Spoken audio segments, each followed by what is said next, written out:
welcome everybody. This is another episode of Redefining Society and Technology podcast, which means we can talk about pretty much anything we want nowadays. And that's the beauty of it. It's like a large container, and sometimes we touch on very specific things like coding and cybersecurity, but most of the time is about society, the way we talk to each other, the way we interact to each other, and how it's changing with technology. And how hopefully we do change technology to fit our goals and not just following those blinking light and funny noises, which is my favorite quote to say. So here, this is funny because it's funny. It's great and funny because Maury here, we had a prep call, and I wish we recorded that. So It was great. then we got together this morning and we start talking. I'm like, wait a minute. Let's not wait. Hit record.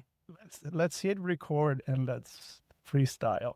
So Maury Rogow, that's how I learned your last Thank name. you. I That's hope right. I Yes. got it right.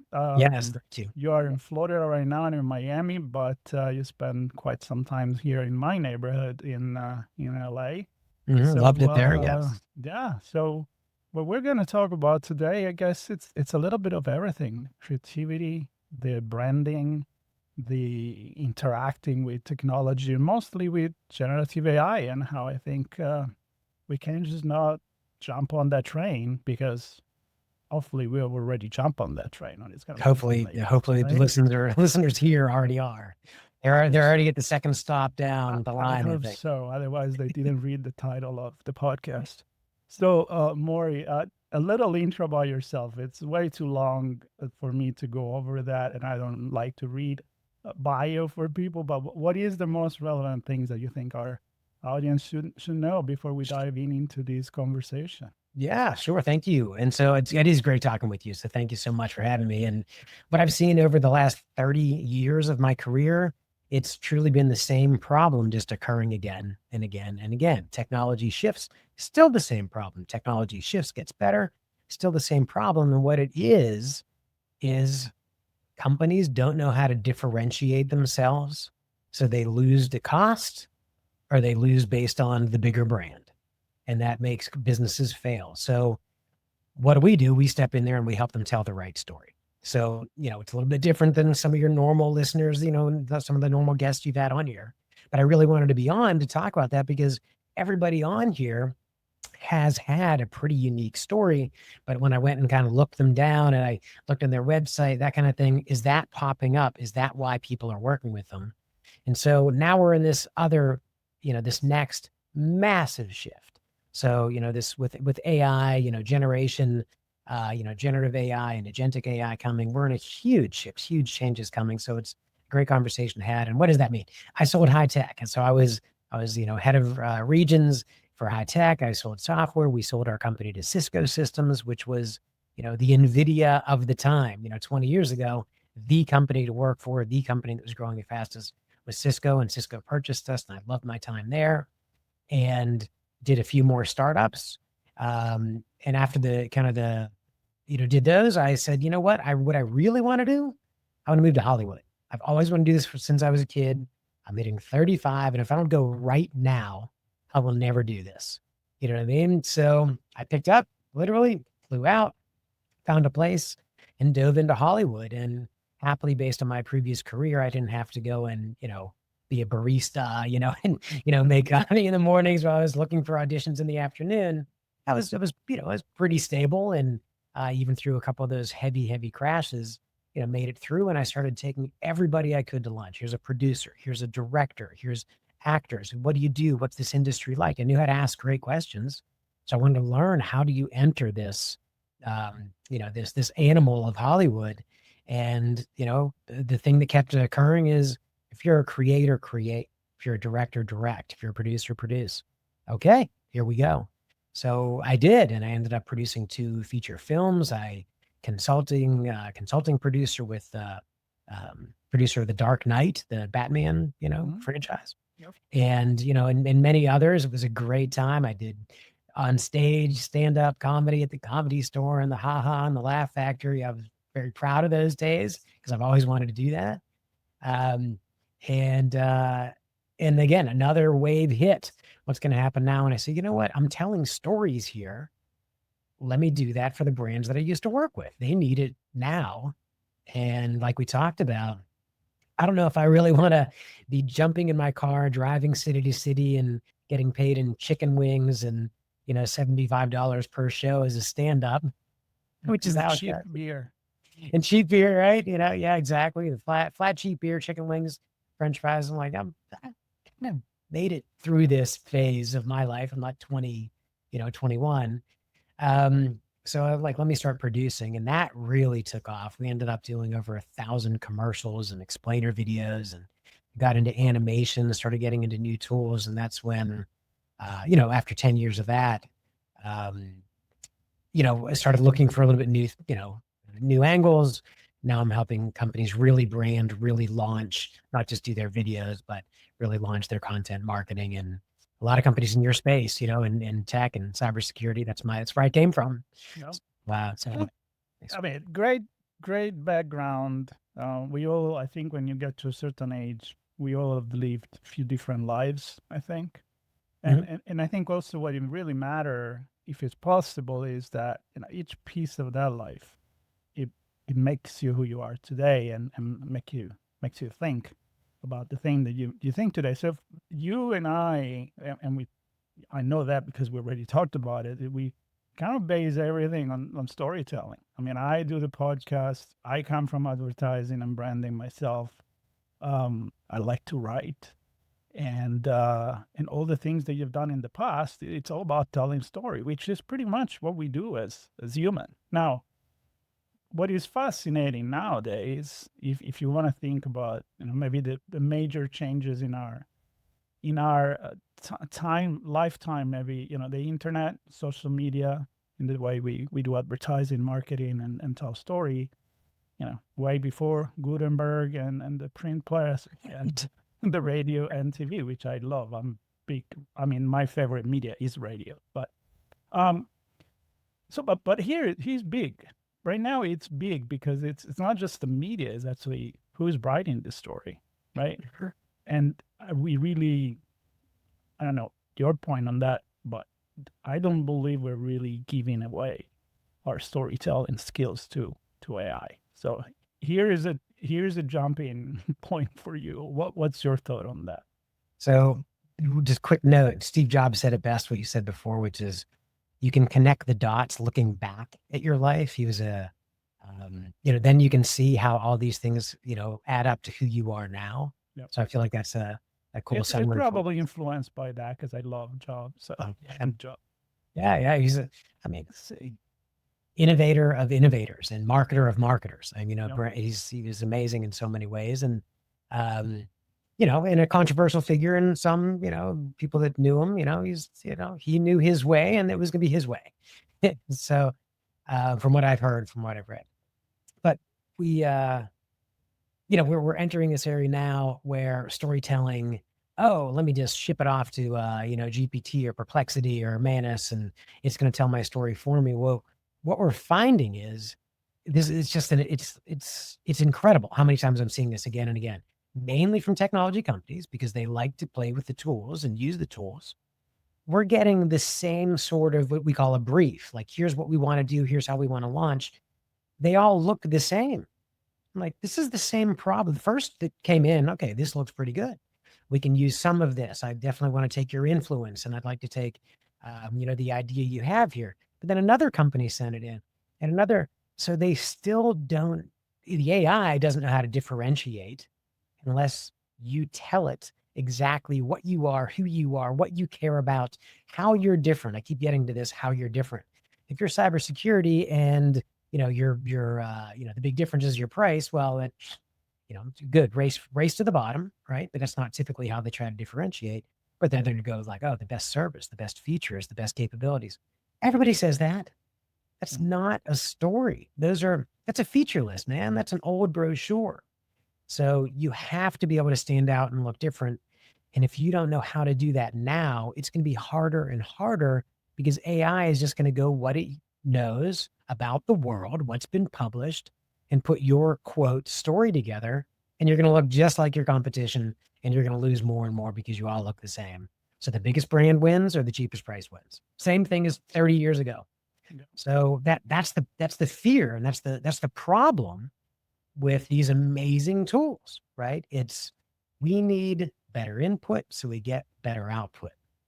Maybe this is why the prompt engineers are, getting offers of, hundreds of thousands, millions of dollars, to come work for companies. Yeah, I love that you went there, because the prompt engineer. I mean, I feel like I'm still figuring out myself. I have fights over with ChatGPT, and literally, like I'm gonna bring you my thing. Like I write short stories for kids with my mom. She writes her own, and she has her own style, so that's easy. When I write my own, I'm very picky. Like, a word needs to sound a certain way. It's almost like rhythmics, in like if you're writing lyrics. And I use ChatGPT, but I realize I just can't count on it. So, like, 2 nights ago, after an hour that I was trying to give it the right prompt, and it kept changing things the way I didn't want it, and forgetting the thing that I really liked. I said, Yes. screw this, I'm gonna write it myself. But all of those interaction, it was almost like being in a writer room, being the art director, or with the designer and the copywriter, old school, and say, this is my view, tell me your opinion, and then eventually we get something bigger because of that. So prompt, yeah, but there is not the magic prompt either. No, there's not. And it gets, people say, oh, it works 24/7 and it's never going to get tired. I look at it as, this is the writer that's really tired, because I got to start a new prompt. I got to, like, okay, you go take a nap. I'm going to start again with a new prompt and a new session, right? Because I'm getting gibberish. And it's like you said, the most frustrating thing is, these are let's say it's a 10-point something rather, or you have 10 points. Okay, keep those 10.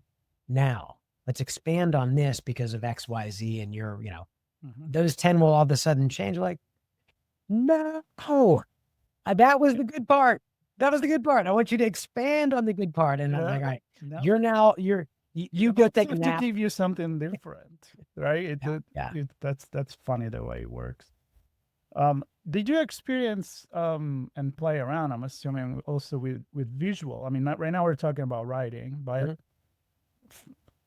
photos, layouts, and video.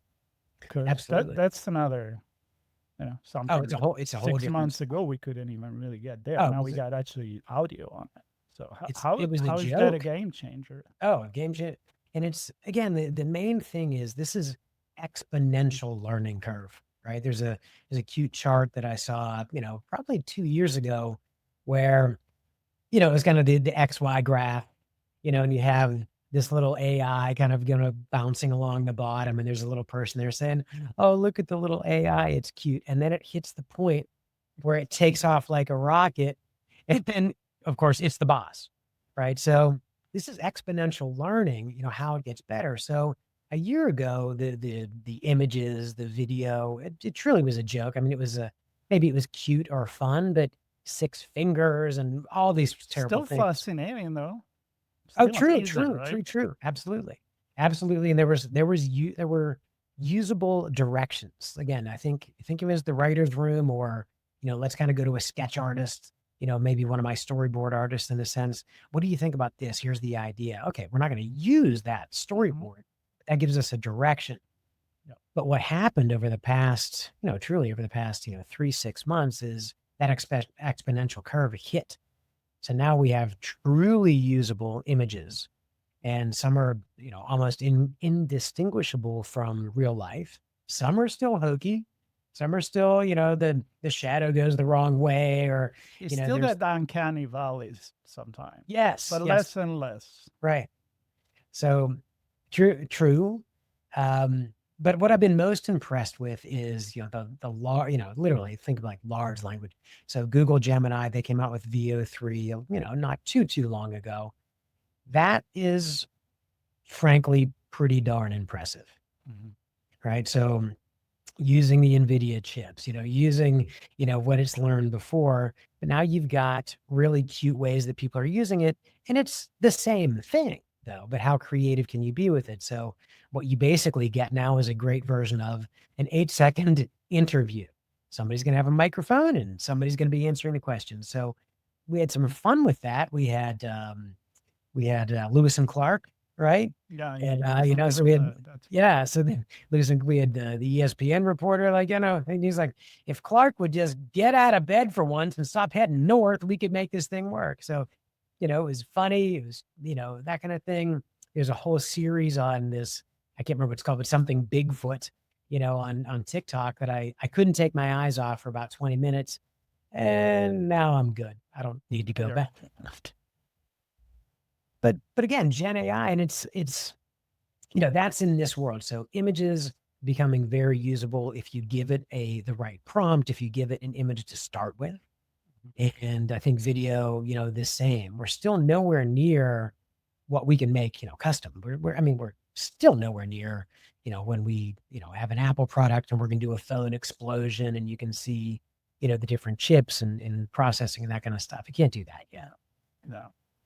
So I wanna go somewhere with this because I love to talk to people that kind of went through my same mental process for probably the past 20 years or so. But before I go there, which is the big question, the $1 million question to you, is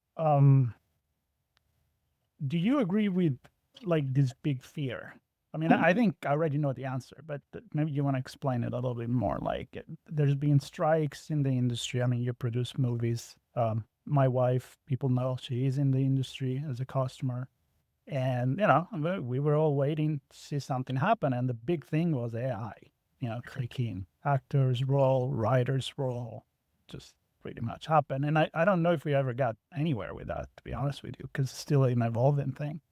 Is that justified, this fear? Or is the same fear that we had of many other technology in the past, and then, the luddities that destroy the machines and during the Industrial Revolution?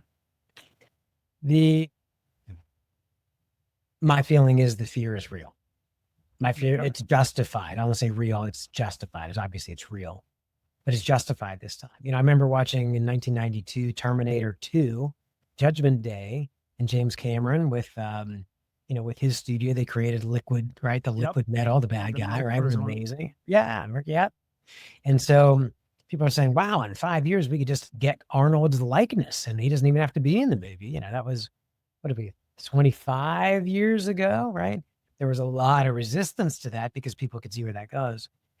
But now I think it's here, but the difference is it's not going to take multi-million dollars to make that happen. It could literally be hundreds of dollars, and the rights to that person. So there's a lot of rights issues. There's a lot of, can it really, can we really get the right emotion? And this is pretty interesting. So, when we're making a movie and we have a very good actor, the transfer of energy and the transfer of emotion is real. They're on screen. If they really are feeling, they're a great actor, right? So like Daniel Day-Lewis, and not even just that caliber, but somebody that feels something and they're crying on the screen and you feel it too. That's a transfer of emotion. Can AI get to that spot? Can AI get there?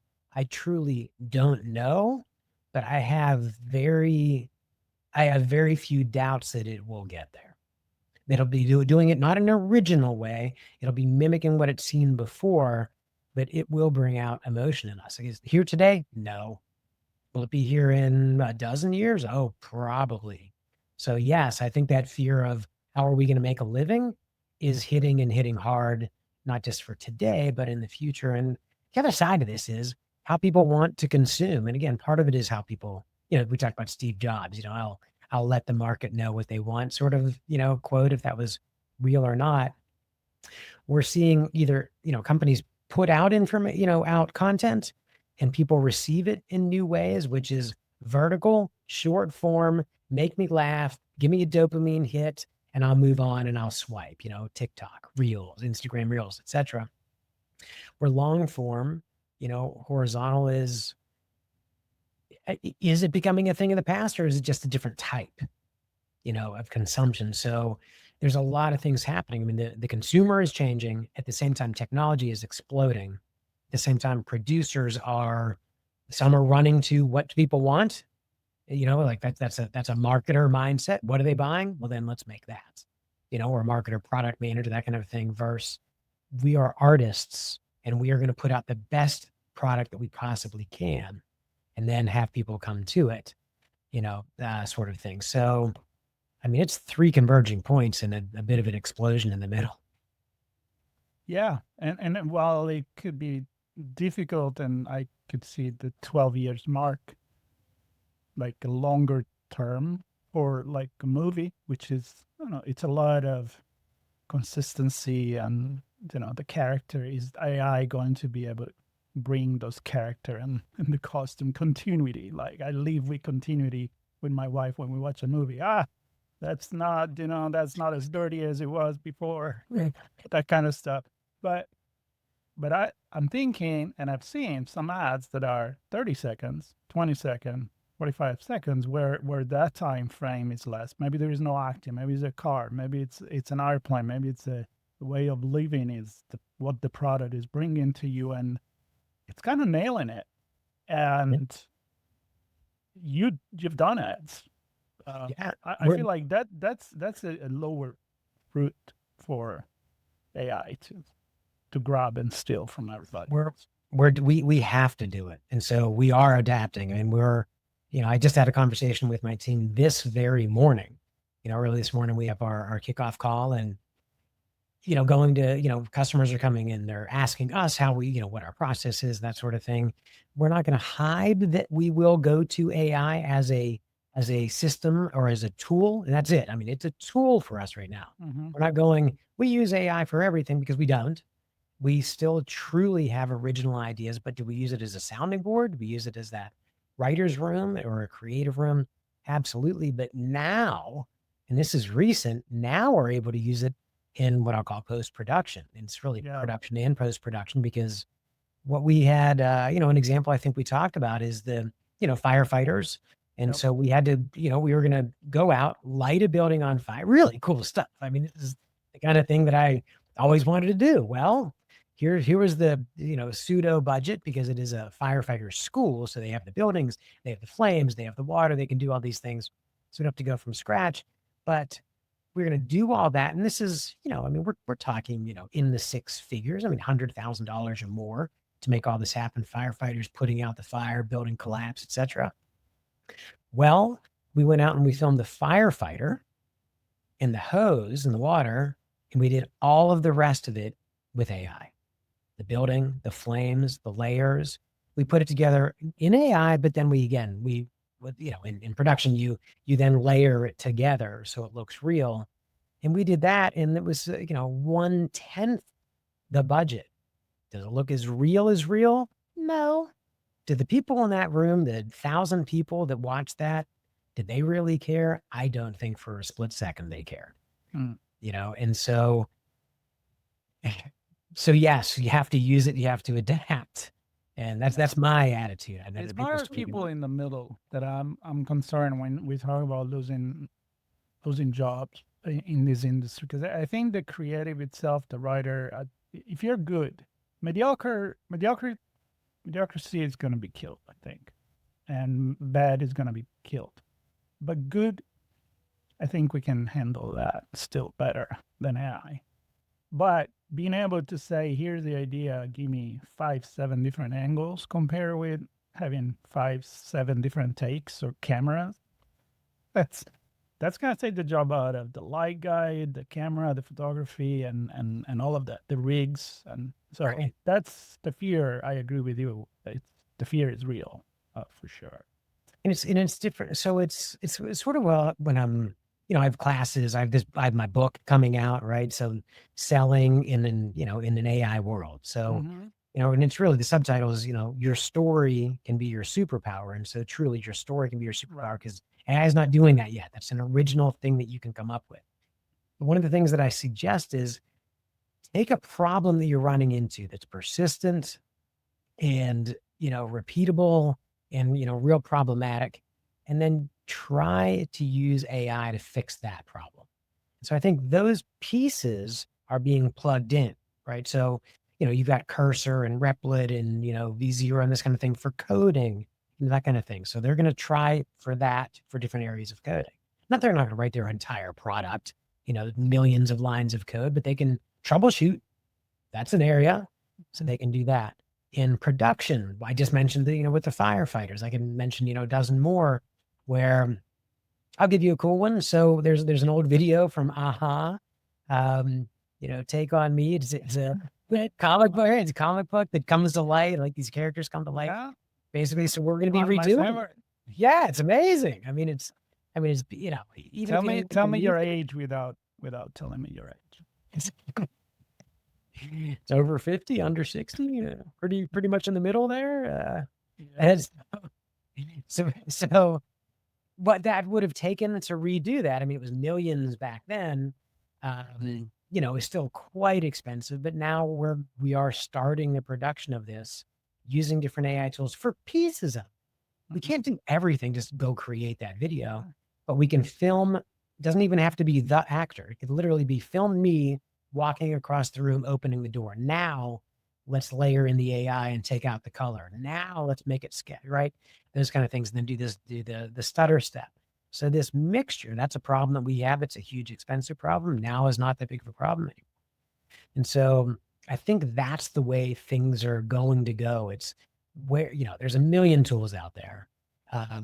Where can you win first?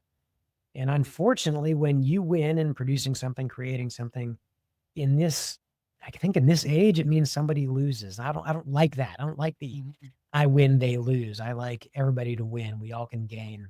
I get competitive. I get that we're going to compete against people and we win this project. We help their brand grow. Their competitors aren't going to do as well. And, ours don't either. That's okay. That's business. That's being good.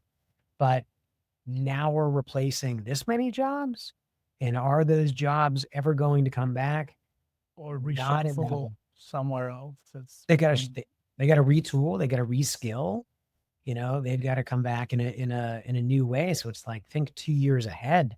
What are the, how do we even do that? But what would you like to be doing 2 years from now?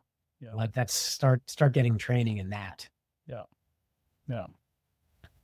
So here's the $1 million question that I was referring to is we talked about people in specialize in, and again, be specialized in operating a camera. It's not a little thing. I mean, those guys got real freaking skills. So, even thousands of doing hours. that, it's pretty crazy. But let's talk about the creative process itself. Okay.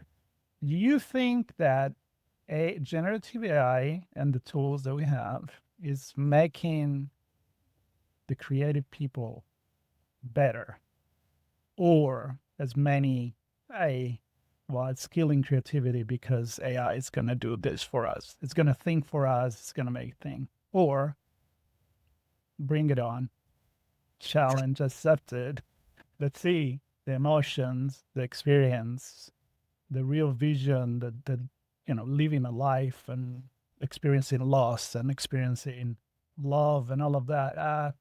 Is it really AI going to learn all of that from us because it reads it, because it listens to stories, because you know where I'm going with this? Yeah, I do. I don't want to feed you the answer because I don't think I know it. So don't listen to me. I would love to know your answer. I'll give you my opinion. I can't give you the, here's the answer. Oh, I don't have an answer. So okay. I create questions in people's mind. That's my point. So let's go for more questions in people's mind. Well, that question was, how many will it make people more creative? Yeah, I think I got to go with a yes and no on this. All right, it's going to make more people creative because more people can create. Cool. There will be more creations out there. We're already seeing floods of content and video and voice and things like that where they didn't exist before, and because it's inexpensive, easy, or fairly easy to do, So yes, in that way. Now, is more better? I think is the real question. Or is quality better? I think most people would rather get, if you're investing in it, you're paying for it, you're sitting down, you're investing the time, you really want quality. I mean, you really want to be, you're going to be emotionally invested in this. For me to get out, to go to the movies like I used to all the time, and now with the family, it's a lot different. Now it's a bigger thing. Okay, how are we going to do this? Which one are we going to go see? What's the best investment of my time, of our time? Mm-hmm. And so I think if used in the right way, it can make people more creative, because this argument of, oh, it's not coming up with anything new. All right, I'm going to go with the counterpoint on my own. Oh, it's not creating anything new. It's just basing everything that it knows that came before it. Well, isn't that what humans do? God, yeah. Amen. Yeah. Okay, Hallelujah. thanks. Wasn't sure. You bring with me on that. That's what we do. I wrote a newsletter. I published it yesterday about merging ourselves as a species with robots, which is something that Asimov said in 1965 in a BBC interview. So I'm writing this piece, me and ChatGPT, whatever, but I go with the assumption that we are just evolving with technology, and our DNA, technology is part of who we are. We use tools, we're able to. Animals can't, we can. We grow with that. We evolve with tools and technology. But then I'm like, well, I didn't invent this thought, obviously. Asimov said it, Andy Clark said it, many thinkers before me. But I made it, I think I made it my own because of that. If I play something on the guitar because I'm inspired by, I don't know, a riff by someone else, or yeah, we're all feed all of each other. So this pinpointing of, oh, it's been done before. Well, there's 7 freaking notes on the, how much can you do? Right? It's going to be a little Jimmy Page in there. It's going to be a little, right? So yeah. But is it really just copying and putting things together as ChatGPT or generative AI is doing now? Because it's not really understanding. It's just putting literally one word after another. It doesn't conceptualize what it's saying. Will we get to it? That will be the game changer. But the thing is, okay, so I think the really interesting point here is, with everything we talked about, the human experience and literally the experience, and I was, just watched Becoming Led Zeppelin. It's an amazing documentary. Oh, it's on my list. Yes. Oh yeah, I was on a plane. I'm like, oh, this is great. I had no idea that, within the first 3 years, they wrote the most iconic music. I had no idea, at least to me. But that's the thing. That's the whole point. To me, to my experience, I remember where I was when I first heard that. I remember going to buy that album. What's an album? But going to the girlfriend I had when we listened to, this kind of thing. And my brother is a musician. So how it bounced off him and his life experience, right? So it comes down to 2 people go see the same movie and they walk out and one's like, that was amazing. What? That was junk. Right? Your life experience of what you want and your expectations. And this one's thinking of the acting, and this one's thinking of the plot, or this one's seeing, continuity issues and the glasses weren't there and they were, right? So, how we take it. Now, this is the scary part. The LLM, the large language models, they don't have that yet. Like, what's the context unless we give it to them, right? So we can train them on that model. But I feel like that's really the scary part. And we saw that not that long ago with Grok coming out with, anti-Semitic and like Nazi, kind of, I don't know how to say propaganda, but whatever it was, so, that kind of thing. And then they quickly corrected it. Right. But what was fed in there? Which angle will it take? And it being that powerful, what angle is it going to take? It's not thinking, it didn't feel any of those things. It just read through history books, and maybe that was whatever, Mein Kampf was the last one I read. That's the scary part. Oh, we got to get rid of this society. Guess what? I'll call my cousin over here with the nuclear codes, my cousin being another AI, right? And so, so this is where it could really go off the rails. And this is why I think, obviously cybersecurity is so incredibly important. I got to do this. I watched this thing. I think it was the head of Perplexity and GPT. Is this some of the heads of their development, and they were talking about the percent likelihood of a major disaster, like kind of man-made / AI-made disaster, power grid or explosion or war, this kind of thing. I think they all pegged it at about 20 to 30%. Not 20 to 30 percentage of a percent, like 1 in 5 chance here in the next 10 years. That's very scary. It's kind of horrifying. Yeah. So anyway, I know we went from content creation to I'm going off. I know, but that's the of it, Okay. That, but it's all connected. Yeah. And what happens to the 60 or 80 million people that have been replaced by AI? Are they all going to get retrained? Are we going to have mass unemployment worldwide? Is it we all got to go back and become HVAC and roofing professionals? Where does it go? This is real. This isn't. I don't think this is hype. No. This is really happening. And I don't know. Curious what you think of that. So that's my long answer. I agree with you on it's touching, especially if you look at cybersecurity and any other form of technology that you have. It's entering everywhere. I mean, I know very well. I had a guest on my show many times, Dr. Robert Pearl. He's a former Kaiser Permanente CEO, and he's actually one of the biggest advocates for AI in the healthcare. Medical, because we're with the shortage and because it can help with diagnosis, it can help with the basic stuff, freeing the doctor that are overworked, overstressed, and actually focus on things that are more important than the diagnose something that really is pretty easy to do, and probably an AI is going to do it much better with a kind of like a tunnel kind of vision focus onto that issue. And we know that AI is really good when you give it a specific task. Now we've been talking maybe more like the option of generative AI. So I think overall it's touching everything in our life, but as long as we don't let it make decision for us, like legal decision and life or death decision or ethical decision. I think at a certain point, I think it was Schmidt, the guy from Google, that says, well, we're going to need AI to control AI. I'm like, no, I'm not sure about that. I mean, I know he's probably thought it over and maybe was a headline, but I'm like, well, if you put it that way, it's going to be a hard no. But if we're going to have different AI that balance each other, that question each other, and then maybe they'll come out with something good. It's very philosophical. And let's face it, we never talk about ethics and philosophy as much as we're doing right now. Well, maybe in the ancient Greece, but nowadays, ethics, philosophy, and thinking with AI, we're kind of mirroring ourselves into it. We're looking in the mirror and we're like really say, well, all these biases the AI has, it's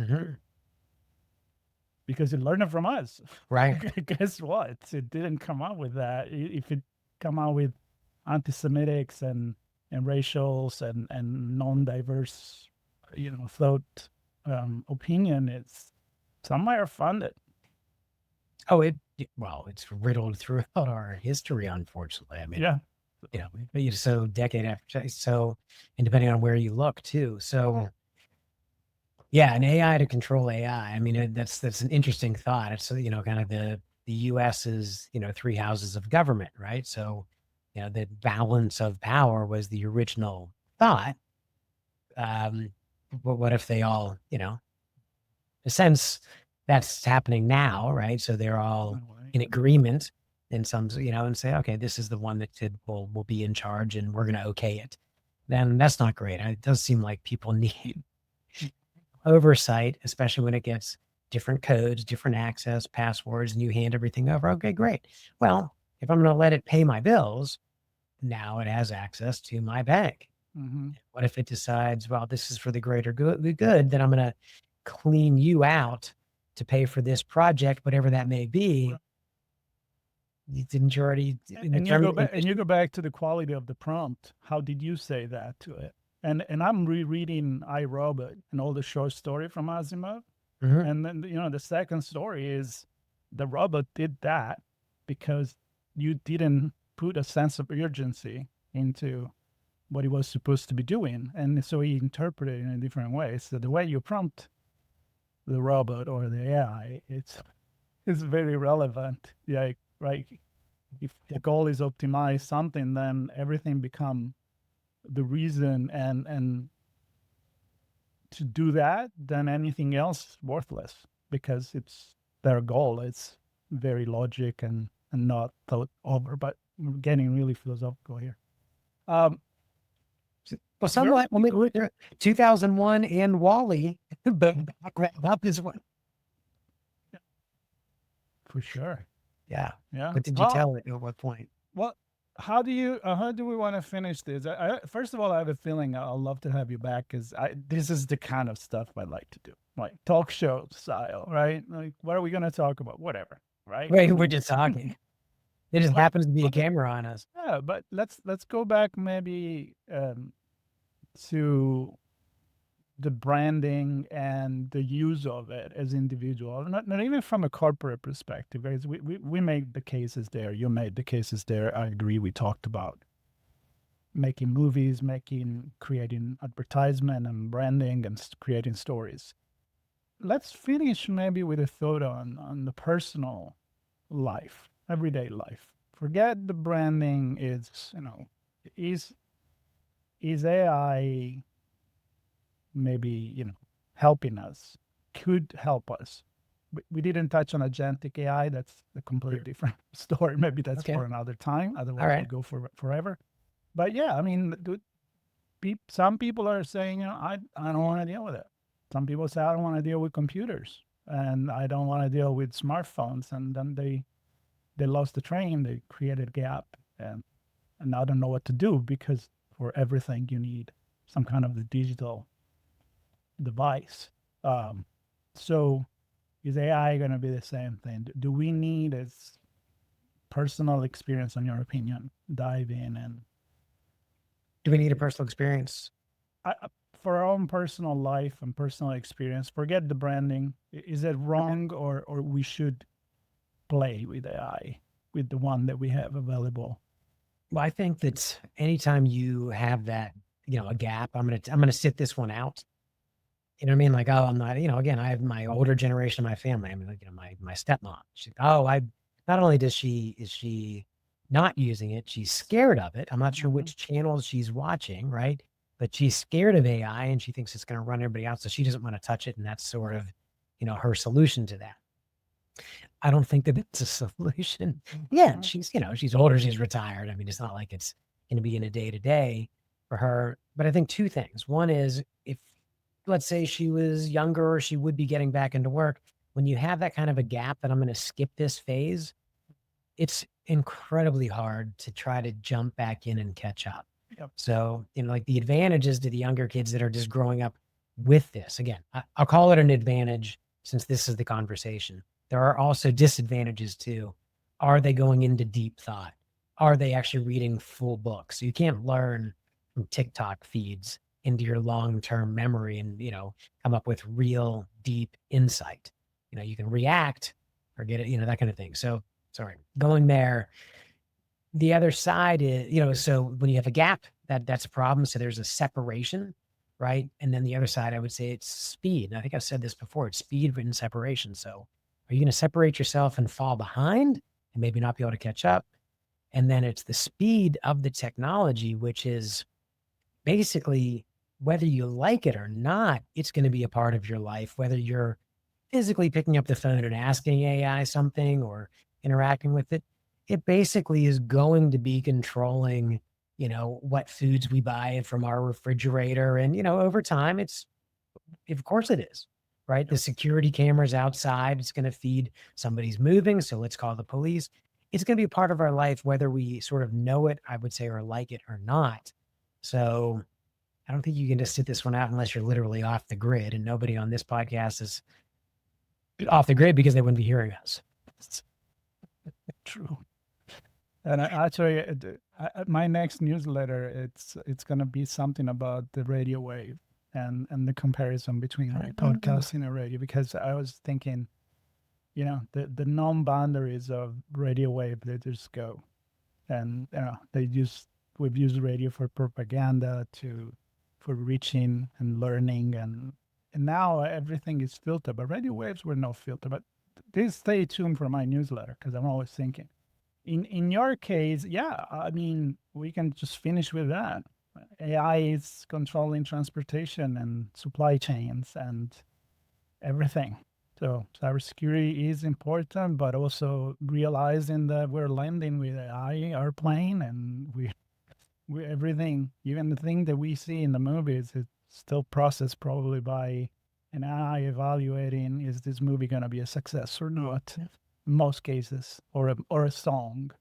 That's why, as a Generation X, I want to go back to just go with what you feel, but that's 30 years, 40 years ago. Yeah. And intuition. Is intuition going to matter in the future? Ooh, gosh, I live on intuition a lot. My gut feel, right? I think our generation does that. We feel it. We can go, that's the yes or no.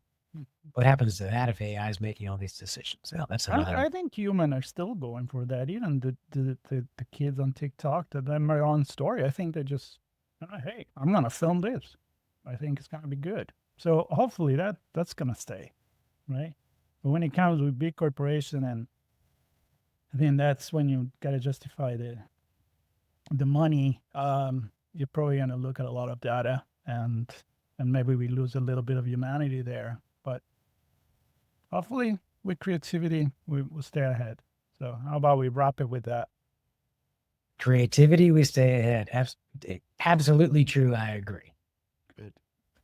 Well, this was longer than planned, but I love how we touched on so many different things. And Maury, really, I mean, come back. Let's have another chat in a couple of months or something. And I know you're writing the book. It's not out yet. So that will be a good excuse for it. Oh, I'd love that. Having you back and take it from where we're leaving it here. But as far as, I hope the audience is going to, again, have a lot of questions. Leave comments if you want to. We'll share with both our audiences. And if you have thoughts, I hope they do have thoughts. And please send feedback. Yeah, I'll love that. Cool. Thank you so much. Thank you, Marco. Great seeing you. Yeah, and everybody else, stay tuned, subscribe, and find me on LinkedIn. My newsletter is there. So I'm not on TikTok. I should, maybe. No, it's another one. I have to want to deal with it. Thank you, Maury. Take care.